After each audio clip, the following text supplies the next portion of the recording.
my name is Sofia and I'm going to talk about animals' rights.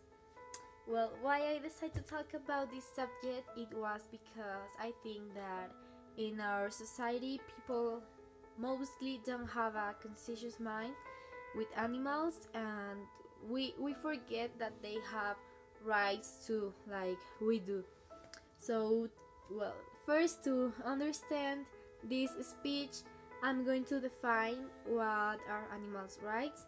The dictionary says that animal rights is the idea in which some or all non-human animals are entitled to the possession of their own lives and that their most basic interests, such as the need to avoid suffering, and that they should be afforded the same consideration as similar interests of human beings. Well, this means that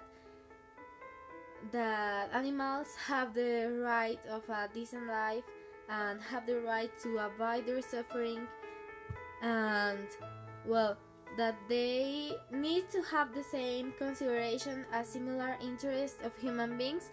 I think that this means that we can treat them as not as a nothing, because they are beings too, like us.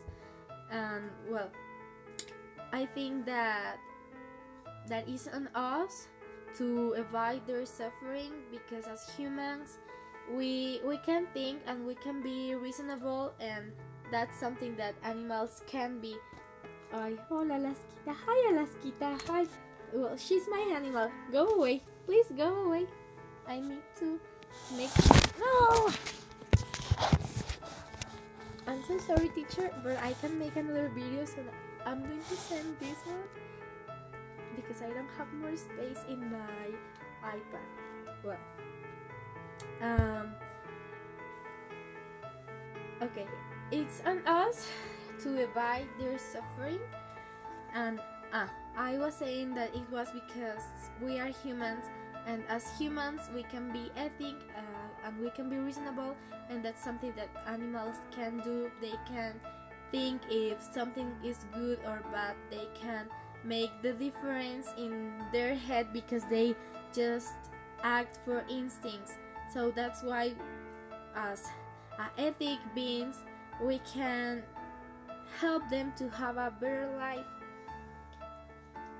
Unfortunately, people mostly see animals as a thing, as something that you just can't throw away. And well, I think that this is completely wrong, because I think that we need to realize that we have a life in our hands, and it's a life that matters to us, or